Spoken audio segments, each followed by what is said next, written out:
लक्ष्मीनाथसमारम्भां नादयामुनमध्यमाम् अस्मदाचार्यपर्यन्तां वन्दे गुरुपरम्परां यदिराजाय विद्महे श्रीभाष्यकाराय धीमहि तन्नो रामानुजार्य प्रचोदयात्.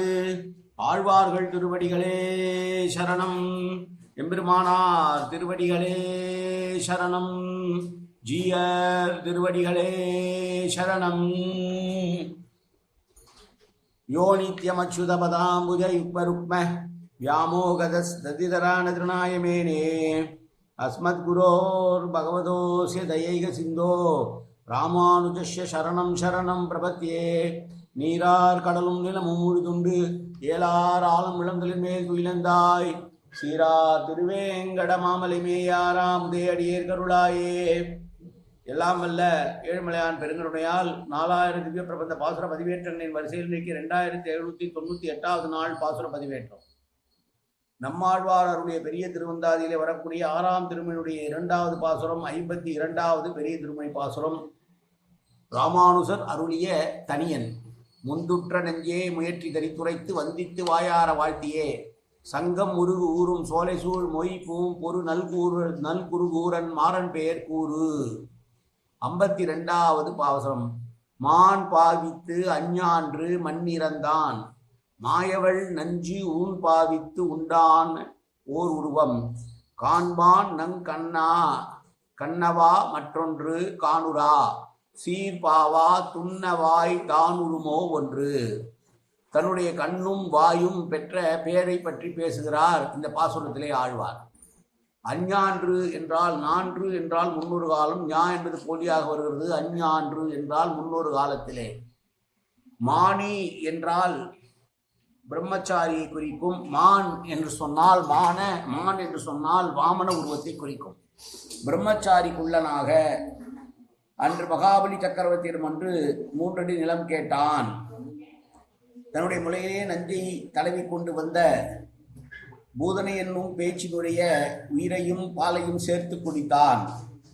பால் குடிப்பது போல பாவனை செய்து அவள் உயிரை குடித்தவன். அப்படி விலட்சணமான திருமேனியுடைய பெருமாள் விஷயத்திலே என்னுடைய கண்களுக்கு ஆசை, வேறொன்றும் காண விரும்பவில்லை.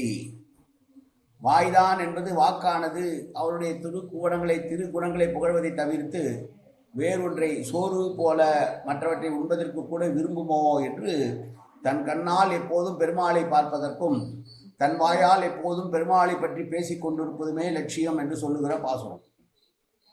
சென்ற பாசுரத்திலே சொன்னார், மனது என்பது இந்திரியங்களை கட்டுப்படுத்த வேண்டும். ஆனால் இந்திரியங்கள் மனதை தன் வழிக்கு எடுத்துச் சென்றால் பாபம் நேரும். எனவே மனதானது கட்டுப்பாட்டுக்குள் இருந்து தன்னுடைய இந்திரங்களை தன்னுடைய கட்டுக்குள் கொண்டு வந்து வேண்டும் என்று சொன்னப்பார். இந்த பாசுரத்திலே அப்படி தன்னுடைய கண்ணும் வாயும் கட்டுப்பட்டு பெருமாளையே பேசுவதாகவும் பெருமாளுடைய குணங்களையே ரசிப்பதாகவும் பெருமாளையே காண்பதாகவும் சொல்கிற பாசுரம் இந்த பாசுரம். மான் பாவித்து என்பது நம்முடைய இந்திரங்கள் பகவத் விஷயத்திலேயே ஆழ்ந்தபடி இருக்கிறது என்பதை பற்றி பேசுகிறார். இந்திரனுடைய கோரிக்கையை ஏற்றுவதற்காக வாமன வேஷம் கொண்டு மகாபலி சக்கரவர்த்தியிடம் சென்று 3 அடி நிலம், அதுவும் தன்னுடைய கால அளவால் வேண்டும் என்று கேட்கிறான். அவன் கிண்டல் செய்கிறான், கேலி செய்கிறான். உனக்கு அறிவு இவ்வளவுதானா என்று கேட்கிறான். நான் என்னுடைய உயரம் எனக்கு தெரியும், நான் கேட்டதை கொடு என்று கேட்டு மகாபலியினுடைய கொட்டத்தை அடக்கிய பெருமாள். கிருஷ்ணாவதாரம் என்று தொடர்ந்து பேச போனாலே முதலிலே வரக்கூடாது பூதனாவதம். கம்சனால் ஏவப்பட்ட பூதனை மகாலட்சுமி போல் வடிவம் கொண்டு யசோதை போலவே வந்தாலாம். தாயாக வந்து பிள்ளைக்கு பால் கொடுக்கப் போகிறேன் என்று எடுத்துச் சென்றவள் இவனும் பாவனையிலே பால் குடிப்பது போல கண்ணை மூடிக்கொண்டே அவளை மேலுலகத்துக்கு அனுப்பிவிட்டான். அப்படி வித்தியாசமான காரியங்களை விசேஷமான காரியங்களை செய்யக்கூடிய வல்லவனான அந்த பெருமாளுடைய திவ்யமங்கல விக்கிரகத்தையே காண வேண்டும் என்று என்னுடைய கண்களுக்கு இருக்கிறதை தவிர மற்றவற்றை காண விரும்பவில்லை. அதேபோல் என்னுடைய வாயானது அவனை பற்றி பெருமை பேசுவதற்காக இருக்க வேண்டும் என்று நினைக்கிறதை ஒழிய வெறும் சோறு தின்னுவதற்காக அல்ல. எனவே என்னுடைய கண்ணும் வாயும் பெற்ற பேர் என்னவென்றால் அவனையே ததா சொந்த காலம் பார்ப்பதும் பேசுவதுமாக இருக்கிறது. எனக்கு வேறு எதுவும் விருப்பமில்லை என்று சொல்லுகிறார். மான் என்பது மானியின் தன்மை, வாமனத்துவம் என்று வடமொழியிலே சொல்லுவார்கள். பூசந்தியாம் என்பது தாது வடிவாக பிறந்த வினையச்சம். அஞ்ஞான்று என்பது அந்த காலத்தில் முன்பொரு காலத்தில் என்பது போல. ஞான்று என்றால் காலம், நான்று என்பதும் சொல்வது உண்டு. ஞகரம் வந்து அது போலியாக சொல்கிறது. நான்றும் என்றும் சொல்லலாம், ஞான்று என்றும் சொல்லலாம். அது அந்த காலத்தை குறிக்கக்கூடிய ஒரு வார்த்தை. அதனால் அந்த காலத்திலே மகாபலி சக்கரவர்த்திக்காக வாமன அவதாரம் எடுத்தான், அவனை அடக்குவதற்காக. பின்னர் போதனையை கொண்டான். அவனை பற்றியே அவனையே பேசுவதற்கும் அவனையே பார்ப்பதற்கும் என்னுடைய இந்திரியங்கள் இருக்கிறது என்று சொன்ன பாசுரம் இந்த பாசுரம். மனதால் தன்னுடைய இந்திரியங்களை கட்டுக்கோள் கொண்டு வந்திருக்கிறார் ஆழ்வார் என்று உணர்த்துகிற பாசுரம் இந்த பாசுரம். மீண்டும் ஒரு முறை பாசுரத்தை சேவிக்கலாம்.